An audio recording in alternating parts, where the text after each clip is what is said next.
Hello, everyone. I'm excited to announce that the new NotedWP plugin is officially out. So I thought I would just come on and give you guys a quick demo of how it works so you can see it live in action. So let's get into it. When you open up the NotedWP screen, you'll be greeted with this toolbar at the top and a sidebar here with your comments. So the toolbar at the top, it has a page drop down to let you switch between pages quickly. It has a dashboard icon to return to the dashboard, and then you can also close the uh, tool from here. In the middle, we have a slider to switch between annotate and view modes. View mode is handy if you need to scroll or click something or hover on something and actually interact with the page. As when you're in annotate mode, your primary function is going to be pinning comments and highlighting things and marking it up. To the right here, we have the breakpoint selector. So there's 4 breakpoints. There's your mobile, tablet, a fixed 1440p for desktop, and then a unlimited wide desktop. The difference between these two modes, obviously this one's fixed at 1440p. It won't go wider than that. You'll see the bars on the left and right side here. And the reason for that is for some of the tools like the rectangle and the arrow, being able to have a fixed width allows for better reliability in terms of making sure that those elements don't slide around and actually stay where they're supposed to.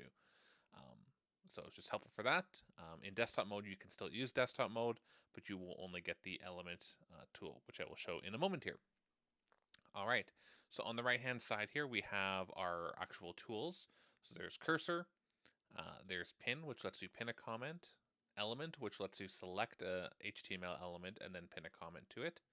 Rectangle draws a rectangle, arrow draws an arrow, freehand lets you freehand draw, and text lets you preview text replacement.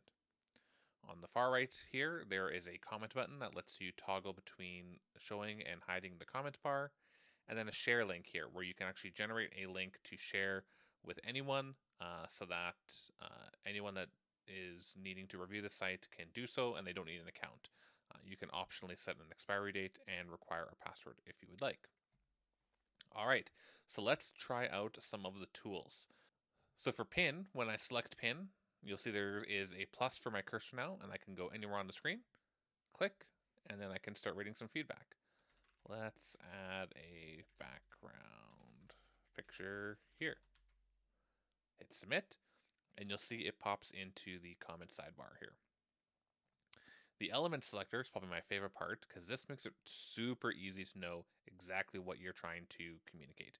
So with this, you'll see that my cursor is kind of jumping around and there's these squares that are getting highlighted.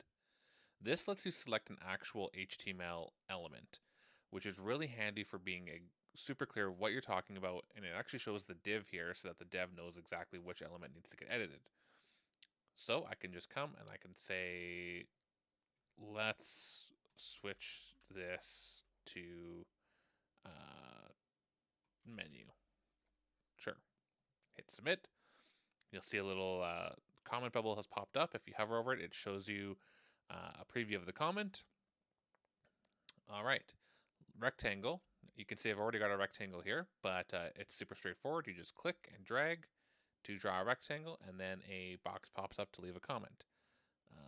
Let's replace this section with something better. Cool. Arrow, again, you can just click and drag. So if you want to point at something in particular, you can do that. I'll point there. Let's say fix this. There isn't an option to not leave a comment, and that's by design. We want it to be clear when we're communicating with clients and people who are reviewing the site. If they're drawing an arrow to something, we need to know why they're drawing an arrow. It's not helpful for anyone if they just draw an arrow and don't leave any comment or feedback about it. So that's why they need to leave feedback. Okay, freehand. This is pretty straightforward. I have a few color options here. Let's try blue. And you can literally just draw anywhere. And then when you let go of your mouse, it'll prompt again for a comment feed. Look at my pretty drawing. Cool. And then last but not least, we have the text replacement tool. So this is handy because you can actually preview change text. So I can click on this and I can change this to be site logo or site name. Okay. And then it says, okay, here's the original div, here's the original text, and this is the suggested text. Submit. Okay. And you'll see here there's a little A/B testing showing you that, hey, this text has been swapped. So you can swap to the original, and then you can swap back to the proposed changes. Okay.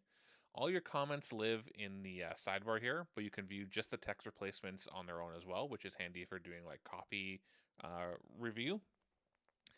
If you come in here and you click accept, then it will mark the comment as accepted. And if you refresh the page and come back, this is changed to say awaiting update. So it's letting you know that, hey, this text is supposed to be changed. We approved the change, but it hasn't actually updated on the live site yet, which is handy to tell if the dev or whoever's updating the page actually made the change or not, because you can see, hey, it's still saying awaiting update. And the way that it works is it basically does an A/B comparison that checks what's on the live site, checks what you approved, and if they're the same, then it goes away. And if it's different, it's saying, hey, this hasn't changed yet, so we need to still make that change.